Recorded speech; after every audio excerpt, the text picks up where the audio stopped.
저는 가끔 이제 외부에 다른 교회 설교하러 갈 때, 진짜 강사 목사로 서게 되었을 때 늘 설교 시작 때 하는 말이 있습니다. 우리 성빈교회 와서는 아직 외부에 나갈 여력이 없어서 여유가 안 돼서 나가지 못했는데, 만약에 또 이제 나가게 밖에서 설교를 하게 된다면 꼭 이렇게 시작을 할 겁니다. 할렐루야. 저는 네. 오늘따라 왜 이렇게 잘해? 네. 할렐루야. 저는 대구에서 제일 좋은 교회 성빈교회를 섬기고 있는 서정훈 목사입니다. 네. 이렇게 인사할 거라고요. 네. 우리 남전도의 임원 여러분들은 별로 동의하지 않는 그런 눈짓인데, 사실 이걸 동의하든 그게 맞든 틀리든 저에게는 별로 중요하지 않습니다. 제가 이렇게 대놓고 성빈교회를 자랑하는 이유는 그래야 제가 행복하기 때문입니다. 네. 제가 목회하고 있고 또 내가 섬기고 있는 성빈교회가 좋아야 제가 행복하거든요. 네. 제 행복의 가장 1순위는 우리 성빈교회가 잘 되는 겁니다. 네. 그래서 제가 꼭 빼놓지 않고 하는 기도 제목이 있어요. 하나님, 제가 어느 누구보다 우리 교회를 가장 자랑스러워하고 사랑하는 성도가 되게 해주세요 라고 늘 기도합니다. 여러분, 교회에 열심히 출석하는 것과 교회를 사랑하고 자랑하는 건 꼭 비례하는 게 아닙니다. 교회에 대한 사랑이 없어도, 애착이 없어도, 자랑스럽지 않아도 교회는 출석할 수 있는 거예요. 중요한 건 우리가 교회 출석할 뿐만 아니라 주의 몸된 교회를 사랑하고 자랑할 줄 안다면 그것이 우리에게 복이 되는 줄 믿으시기 바랍니다. 물론 제가 목사니까 그래야겠죠. 하지만 이 자리에 계신 우리 남전도의 임원 여러분, 장로님, 집사님, 또 이 자리에 계신 우리 성도 여러분들도 마찬가지 아니겠습니까? 여러분들도 여러분이 섬기는 교회가 좋으면 행복하죠. 그래서 여러분, 그게 사실이든 아니든 따지지 마십시오.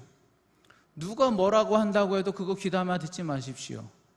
내가 우리 교회를 자랑하면 그게 복받는 길입니다. 왜 그런 줄 아세요? 교회의 주인은 하나님이시죠. 교회는 주님의 몸이죠. 주님께서 피로 값주고 산 곳이 교회죠. 그 교회를 내가 자랑한다면 누가 기뻐하시겠습니까? 누가 영광 받으시겠습니까? 하나님이 영광 받으시고 하나님이 기뻐하시는 거죠. 하나님이 기뻐하신다면 그게 우리에게 복이 되는 줄 믿으시기를 간절히 축복합니다. 네. 오늘은 대기총 남전도의 연합회 헌신 예배, 제목이 길어서 제가 보고 읽어야 됩니다. 어떤 말씀을 나눌까 하다가 주님께서 제자들에게 천국은 이런 것이다 라고 아주 직접적으로 비유의 말씀을 해주셨는데, 그 말씀을 통해서 함께 은혜를 나누고자 합니다. 오늘 예수님은 천국은, 하나님의 나라는 이런 것이다, 뭐라고 말씀하시는가? 오늘 본문 말씀 44절을 다시 한번 함께 읽겠습니다. 이 44절 말씀 함께 봉독합니다.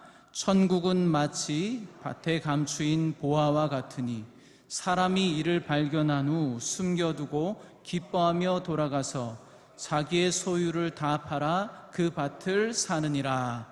아멘. 천국은 마치 무엇과 같다고 하죠? 네, 감추인 보화와 같다고 하죠. 실제 고대 사회에서는요, 지금처럼 은행이 없었기 때문에 집안에 값비싼 어떤 보물이라든지 어떤 가보라든지 귀중한 것들을 어디다 맡겨둘 데가 없잖아요. 그래서 땅속 깊이 숨겨둡니다. 그리고 자기만 알아볼 수 있도록 표시를 해두는 거예요. 근데 특별히 이스라엘 민족처럼 외세 침략과 내란을 많이 겪는 나라는 더욱 땅속 깊이 귀중한 것들을, 그 보물을 숨겨 놓을 수밖에 없었겠죠. 집안에 두었다가 갑자기 전쟁이 나면은 뺏겨버리게 될 수도 있잖아요. 근데 문제는 뭐냐면 갑자기 전쟁이 일어나서 온 가족이 피난을 떠나게 될 수도 있고, 또 다 죽게 될 수도 있고, 또 포로로 끌려가서 못 돌아올 수도 있잖아요. 그러면 땅속에 숨겨둔 그 보물이 찾을 사람이 없는 거예요. 그렇게 해서 오랜 시간이 흐르면 그 밭에, 그 땅속에 보물이 있는 걸 아무도 모르고 있다가 오랜 세월이 지난 후에 어떻게 우연치 않게 사람들이 땅속에, 밭 속에 숨겨놓은 보물을 발견하게 되는 겁니다. 오늘 말씀은 이렇게 누구도 알지 못했던 밭 주인도 모르던 보화, 그렇게 누군가 밭에 감추어 놓았던 그 보화를 발견했다라는 상황을 설정하고 있는 겁니다. 그런데 그 사람이 누구인지 말하지 않아요. 어떤 사람이 발견했는지. 그 사람이 그 밭을 빌려서 소작하는 사람인지, 아니면 이 밭을 살까 저 밭을 살까 밭을 보러 알아다니다가 발견하게 되었는지, 그 사람이 어떤 사람인지 오늘 성경에서는 소개하고 있지 않습니다. 설명하고 있지 않습니다. 왜 그럴까요? 별로 중요하지 않으니까. 누가 밭에서 보물을 발견했는지는 중요하지 않아요. 그러면 중요한 건 뭘까요? 오늘 말씀에서 말씀하고 있는 거, 밭에 보화가 감추어져 있었고 누군가가 그 감추어진 보화를 발견했다라는 사건입니다. 누군가가 밭에 감추어진 보화를 발견했다. 그게 중요한 거예요. 그런데 여러분, 오늘 성경을 자세히 보면요, 어떤 사람이 밭에서 보화를 찾았다라고 합니까? 발견했다라고 합니까? 발견했다라고 합니다. 왜 찾았다고 하지 않고 발견했다라고 할까요? 찾은 것과 발견한 건 다른 말인가요? 어떻게 다를까요? 네. 뭐라고 하는데 오늘 왜 이렇게 잘 대답을 잘하네? 네. 우리 집에서 자주 일어나는 일인데 요즘 더우니까 에어컨을 자주 켜잖아요. 꼭 에어컨 리모컨이 없어질 때가 있어요. 그럼 제가 집에 가서 이 온도를 좀 올리든지 해야 되는데 리모컨이 없으면 우리 아이들한테 얘들아 리모컨 어디 있는지 찾아봐 라고 말합니다. 리모컨 어디 있는지 발견해봐 라고 말하지 않아요. 그렇죠? 찾아봐 라고 말해요. 그 말은 뭐냐면 리모컨이 집안 어딘가에 분명히 있다는 거예요. 그리고 의지적으로 노력해보면 찾아낼 수 있다는 걸 가정하고 찾아봐 라고 말하는 겁니다. 근데 여러분, 발견한다는 말은 조금 다른 말이에요. 그게 거기 있는 줄도 몰랐어요. 그걸 가지려는 의도도 없었어요. 계획도 없었어요. 그런데 상상도 못했던 건데 어쩌다가 그걸 알게 된 거예요. 그걸 발견했다라고 합니다. 예를 들어서 지금은 여러 학설이 있지만 흔히 콜럼버스가 아메리카 신대륙을 처음 발견했다고 하는데, 사실 콜럼버스가 가려고 했던 곳은 아메리카가 아니었잖아요. 어디였죠? 인도였습니다. 콜럼버스는 인도를 향해서 갔는데 어쩌다 보니까 아메리카에 도달하게 된 거예요. 콜럼버스는 그 땅에 도착하고 거기가 인도인 줄 알았어요. 그래서 그 땅에 사는 원주민들을 인디안이라고 부르게 된 겁니다. 인도 땅인 줄 알고. 그렇죠? 사실 그가 가고 싶었고 의도적으로 찾아서 항해하던 땅은 그곳이 아닌데 어쩌다 보니까 아메리카 신대륙을 발견하게 된 겁니다. 그게 발견이에요. 여러분, 천국, 하나님의 나라는 사람의 힘과 노력으로 의지적으로 찾아낸 게 아니라는 거예요. 그러면 발견되어졌다라는 겁니다. 어느 날 발견되어졌고 주어진 것이다 라는 걸 우리가 기억하는 것이 중요합니다. 여러분, 어떻게 구원받으셨어요? 내가 구원이 무엇이고 구원이 어디에 가면 있는 줄 알아서 언제라도 내가 마음만 먹으면 노력하고 내 의지를 동원해서 찾아낼 수 있었기 때문에 여러분 구원받으신 겁니까? 아니잖아요. 내 지혜와 의지, 노력으로는 절대로 안 됩니다. 오늘 본문에 등장하는 이 누군지는 모르겠지만 이 사람이 밭에 감추어진 보화를 발견하게 된 것과 같은 거예요. 구원이 어느 날 내게 주어진 겁니다. 나의 의지와는 상관없이. 그렇게 발견되어진 것, 주어진 것, 그걸 우리는 뭐라고 부르냐 하면 은혜라고 말합니다. 은혜. 우리가 구원받아서 하나님 나라의 백성이 된 건 전적인 하나님의 은혜인 줄 믿습니다. 이 하나님의 은혜 앞에서는 나의 공로, 나의 노력은 설 자리가 없는 거예요. 우리에게 주어졌으니까. 그런데 우리가 신앙생활하다 보면 자꾸만 그걸 잊어버려요. 그걸 놓칠 때가 많습니다. 내가 하나님의 자녀가 된 것, 오늘 이렇게 함께 연합해서 예배하게 된 것, 내가 어느 정도 노력해서 내가 시간 관리하고 어느 정도 의지적으로 노력했기 때문에 이럴 수 있다고 자꾸만 나의 공로를 앞세우려고 합니다. 당연한 것처럼 생각합니다. 교회 사역을 하다 보면 자꾸만 내 노력과 수고와 헌신에 대해서 인정받으려는 욕심이 생겨요. 그럼 어떻게 되는지 아세요? 신앙생활에 공로주의가 끼어들기 시작합니다. 여러분, 신앙에 나의 공로가 들어가기 시작하면 그건 신앙이 아니라 신념이라고 하는 겁니다. 신념. 여러분, 요즘 우리 사회를 보세요. 우리 믿는 사람들을 보세요. 그 사람들의 모습이 신앙인처럼 보입니까? 신념인처럼 보입니까? 내가 나서면 된다는 거예요? 그건 신앙이 아니라 신념입니다.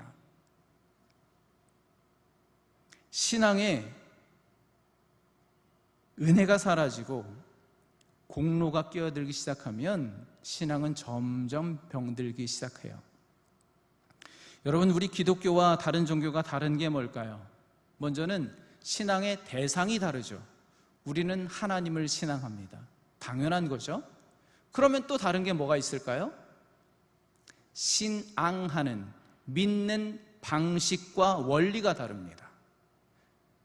우리 기독교인들이 하나님을 신앙하는 방식은 세상의 다른 종교와 완전히 다릅니다. 다른 종교를 보세요. 그 사람들은 자기들이 숭배하는 신에게 온갖 지극정성을 다합니다. 할 수 있는 것, 갖다 바칠 수 있는 것 다 갖다 바칩니다. 수단 방법을 다 총동원해서 그 신을 감동시키면 무언가 안 좋은 것을 좀 막아주고 복을 준다라고 믿어요. 내가 어떻게 하느냐에 따라서 복을 받고 안 받고, 안 좋은 걸 막아주고 안 막아주고, 그게 결정되는 겁니다. 그게 바로 공로주의, 공덕주의라는 거예요. 그런데 우리 기독교는 전혀 다릅니다. 우리 기독교는 오직 하나님의 은혜의 원리로 신앙하는 거예요. 오늘 낮에도 말씀드렸잖아요. 하나님의 헤세드, 그 영원 불변하시는 하나님의 인자하심, 나의 형편, 나의 노력, 나의 어떤 자격과 상관없이 불변하는, 영원하는 하나님의 인자, 그 사랑을 근거로 우리는 하나님을 믿는 겁니다. 나 때문이 아니에요. 하나님의 사랑 때문입니다. 그래서 요한일서 4장 10절에는 이런 말씀이 있습니다. 우리 자막을 통해서 함께 읽어보겠습니다. 시작. 사랑은 여기 있으니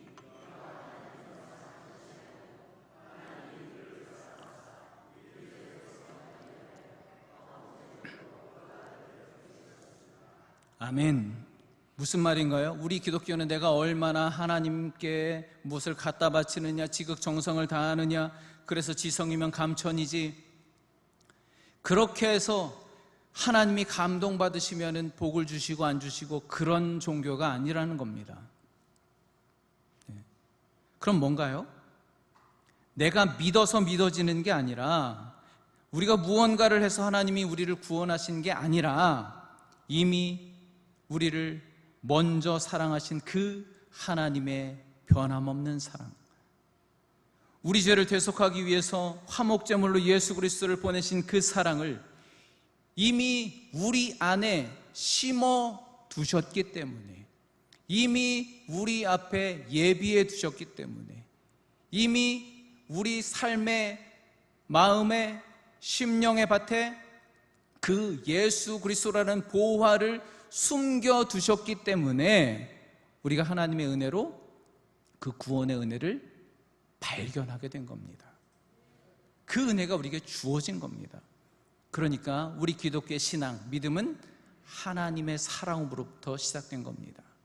그 사랑을 받아들이는 것, 인정하는 것이 바로 믿음이라는 거예요. 즉 오늘 말씀은요, 하나님의 나라를 살고 신앙생활하는 건 내가 얼마나 노력하고 공을 들였느냐에 따라서 그 가치를 찾아낼 수 있는 게 아니라는 거예요. 내 삶에 오직 하나님의 은혜를 발견하고, 오직 그 은혜만 내 삶에 작동하고, 오직 은혜만 나타나는 곳이 바로 하나님의 나라 천국임을 믿으시기를 간절히 축복합니다. 바라기는 오늘 헌신예배를 드리는 우리 남전도의 우리 회원 여러분, 임원 여러분들, 그리고 우리 성도님들이 하나님 나라에서는 나의 공로, 노력이 작동하지 않는다는 걸 확실히 아셨으면 좋겠습니다. 하나님의 나라는요, 이 믿음의 세계는요, 오직 하나님의 은혜만 작동하고 은혜의 원리로 이루어진다는 것을 꼭 기억하실 수 있기를 간절히 바랍니다. 하나님의 나라만 그런 게 아니라 가정도 마찬가지이고 교회도 마찬가지입니다. 여러분, 왜 가정에서 불화가 일어나고 교회에 분란이 생깁니까? 하나님의 은혜가 아니라 자꾸만 나의 공로, 나의 노력을 드러내려고 하니까 갈등이 생기는 거잖아요. 공로의 원리를 작동시키려고 하기 때문에 자꾸만 분란이 일어나는 겁니다. 우리의 신앙의 원리를 제대로 적용하지 못하기 때문에 그런 거죠. 예를 들어서 어떤 교회에 장로, 집사, 권사, 항전직 투표를 하게 되었어요. 여러분, 이렇게 교회 일꾼을 세우는 일이 얼마나 기쁜 일입니까? 교회 잔치잖아요. 얼마나 감사한 일입니까? 그런데 모든 교회, 모든 성도가 다 그런 게 아니더라고요. 장로, 집사, 권사를 세우면 그것 때문에 시험 들고, 그것 때문에 마음이 상하고, 그것 때문에 교회의 기쁨이 사라지고 분란이 생기는 경우가 종종 있습니다. 심지어는 교회를 떠나가고 그런 일들이 생기더라고요. 왜 그런 일이 일어납니까? 내가 장로가 안 돼서 그래요? 내가 표를 적게 받아서 그래요? 꼭 그래서 그런 건 아니더라고요. 왜 분란이 일어나고, 왜 마음의 상처를 받고, 왜 교회를 떠나느냐? 내가 안 된 거는 그래, 인정. 그런데 저 집사는 왜 장로가 됐냐는 거예요. 내가 얼마나 이 교회에 오래 다녔는데, 이 교회를 위해서 내가 헌신 봉사한 게 얼만데, 우리 가족이 지금 몇 대째 이 교회를 섬기고 있는데 나는 안 됐는데 왜 저 사람은 됐냐라는 거예요.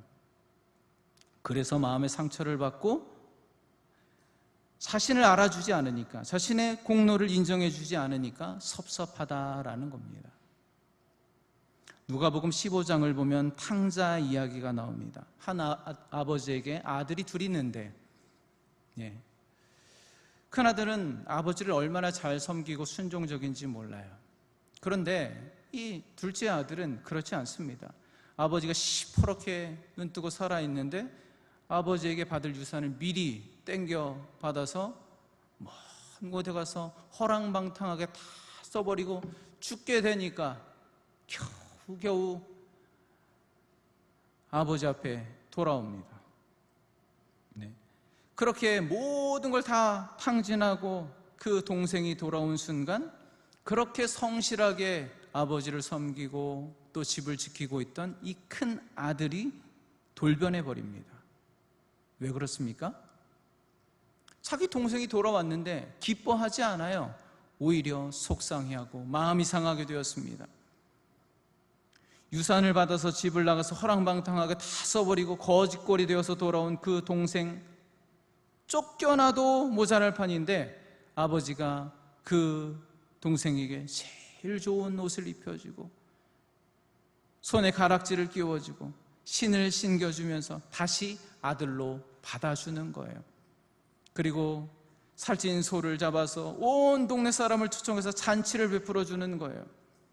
그런데 이 큰아들의 심정은, 나는 무슨 일이 있어도 늘 아버지를 지극정성으로 섬겼는데, 하루 종일 밭에 나가서 일하다가 녹초가 되어서 돌아왔는데 이 큰아들이 집안에서 큰 잔치 소리가 있는 것을 들으니까 마음에 섭섭함이 몰려오기 시작한 겁니다. 늘 아버지 곁을 지키며 굳은 일을 마다하지 않고 수고했던 나를 위해서는 염소 새끼 한 마리도 안 잡아주시던 아버지가 모든 걸 다 탕진하고 그렇게 거지꼴이 되어서 돌아온 이 자기 동생에게는 그렇게 아끼던 살찐 소를 잡아서 잔치를 베풀고 있는 겁니다. 동생에게는 어찌 그렇게 하실 수 있냐는 겁니다. 얼마나 섭섭하고 속상한지 집에도 들어가지 않으려고 합니다. 여러분, 이 탕자 이야기에서 진짜 탕자는 누군가요? 큰아들이에요? 작은아들이에요? 큰아들이죠. 여러분, 우리가 하나님을 섬기고 신앙생활하는데 내 노력과 공로를 앞세우기 시작하면 하나님의 은혜는 사라지고 점점 섭섭함이 밀려오는 거예요. 그러면 그 이야기의 큰아들처럼 탕자가 되는 겁니다. 이 자리에 계신 성도 여러분, 절대 탕자가 되지 않기를 간절히 축복합니다. 여러분, 중요한 건 하나님 나라는 밭에 감추인 보화를 찾은 것이 아니라 발견한 것, 즉 하나님의 은혜로 주어진 것이라는 사실입니다. 그래서 오늘 헌신 예배를 드리는 우리 남전도의 회원 여러분, 그리고 직분자 여러분, 또 우리 성도 여러분, 과연 내 믿음, 내 삶의 원리가 나의 노력과 공로로 작동되고 있는지, 아니면 하나님의 은혜로 작동되고 있는지 오늘 이 말씀을 통해서 점검하시고 오직 하나님의 은혜로만 되어지는 인생 되시기를 주님의 이름으로 간절히 축원합니다. 두 번째, 오늘 천국에 관한 비유의 말씀에서 중요한 건 밭에 감추어져 있던 그 보화를 발견한 사람이 보화를 발견한 후에 한 행동이 무엇인가 합니다. 보화를 발견한 후에 그 다음 행동이 무엇일까? 오늘 말씀 우리 다시 한번 읽어보겠습니다. 오늘 말씀 다시 봉독하겠습니다. 천국은 마치 밭에 감추인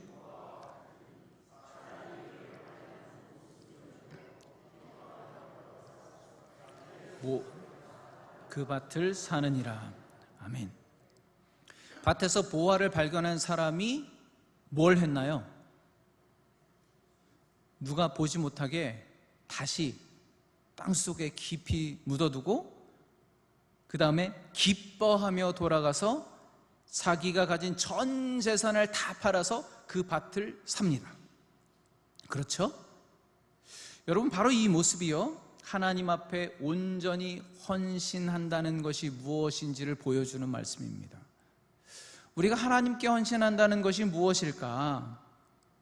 누구든지 천국의 가치를 깨닫게 되면 기쁨으로 전폭적인 헌신을 한다라는 겁니다. 하나님의 은혜를 깨닫게 되면 올인하게 된다는 거예요. 여러분은 하나님을 신앙하는 것, 예수 믿는 게 기쁘십니까? 진짜 기쁘세요? 표정은 왜 그래요? 피곤해 보이는데. 여러분, 세상에서 하나님 나라 백성으로 살아내는 것, 가정을 믿음으로 세우고 지켜내는 것, 교회에서 여러 가지로 헌신하고 봉사하는 것, 정말 내 모든 것을 포기해도, 내 모든 것이 없더라도, 다 사라진다고 해도 교회를 섬기고 하나님 신앙하는 게 정말 더 가치가 있습니까? 다 사라져도 그래도 하나님 때문에 기뻐요? 처음엔 그랬는데, 그랬었던 적도 있었는데 지금은 확신할 수 없습니까? 저도 주일이면 참 피곤해요. 또 솔직히 어떤 때는 이 목회하는 게 나의 꿈이었고 또 하나님께 서원했던 거지만 이렇게 교회를 섬기고 사역하는 게 참 수고스럽다, 참 피곤하고 짐처럼 느껴질 때가 있습니다. 여러분, 목사가 이러면 안 돼요, 안 돼요? 안 되지. 목사가 그러면 안 되지. 여러분, 하나님 나라가 하나님을 신앙하고 교회를 섬기는 것, 하나님께 헌신하는 게 그런 걸까요? 근데 왜 우리는 하나님께 헌신한다고 그러면, 교회를 섬긴다고 그러면 자꾸 피곤하고 힘들고 꼭 나만 해야 되는 건가? 언제까지 해야 되는 건가? 왜 자꾸 그런 생각이 들까요? 그게 진짜 헌신일까요? 언제부터 기쁨이 사라졌을까요? 우리가 자꾸 잊어버리는 게 있습니다. 오늘 이 사람이 밭을 산 이유가 무엇인가 하는 거예요. 이 사람이 도대체 왜 이 밭을 샀습니까? 그 밭이 좋아서였어요? 그 밭에 보화가 있어서였어요? 밭 때문에 산 게 아니에요.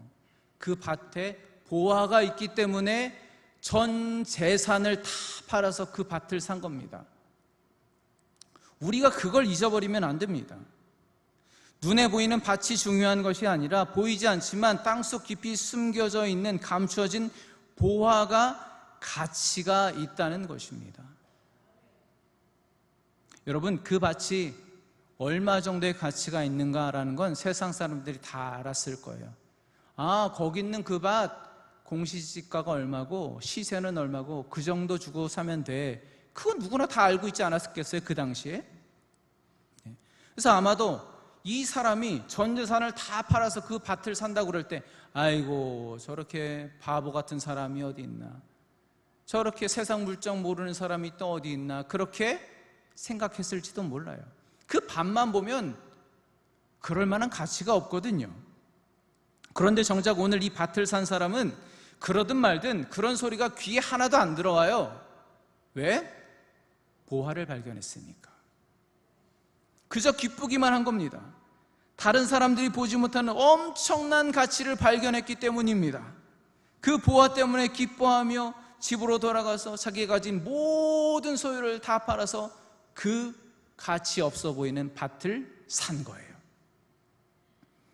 여러분, 우리의 신앙, 우리의 헌신이 그래야 한다는 겁니다. 그런데 우리는요, 언젠가부터 땅속에 보화가 감춰져 있다는 것을 잊어버려요. 그리고 눈에 보이는 밭만 보는 거예요. 그 환경을 보니까 순 돌짝뿐이고 산비탈 그늘진 데 밭이 있어서 농사 짓기도 힘들고 1년 내내 수고해봐야 별로 소출도 없고 그렇게 불평만 늘어놓고 있는 겁니다. 눈에 보이는 밭만 보기 때문에 그래요. 그러다 보니까 기쁨이 사라졌어요. 헌신한다는 것이 수고스럽고 짐처럼 느껴져요. 아무것도 인정받지 못하니까, 나에게 주어지는 거 별로 없는 것 같으니까.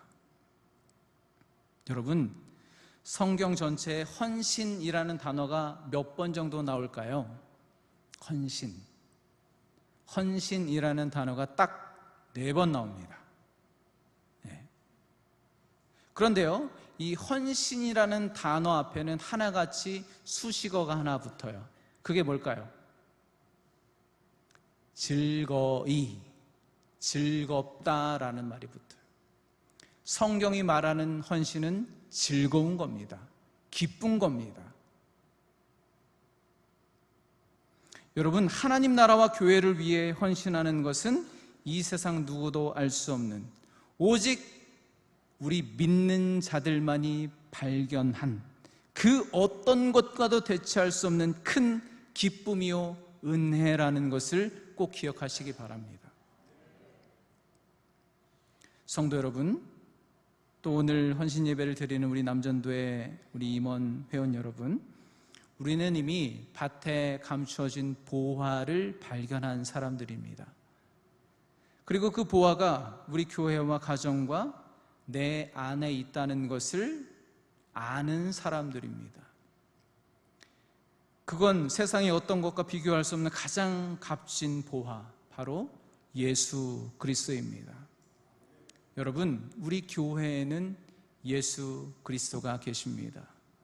여러분의 가정, 삶, 여러분의 인생에는 비록 눈에 드러나지 않더라도 분명히 우리가 발견한 것, 그래서 우리가 이 자리에 이렇게 앉아 예배할 수 있는 이유, 바로 우리의 어떤 것과도 비교할 수 없는 값진 보화 예수 그리스도 때문임을 꼭 기억하실 수 있기를 바랍니다.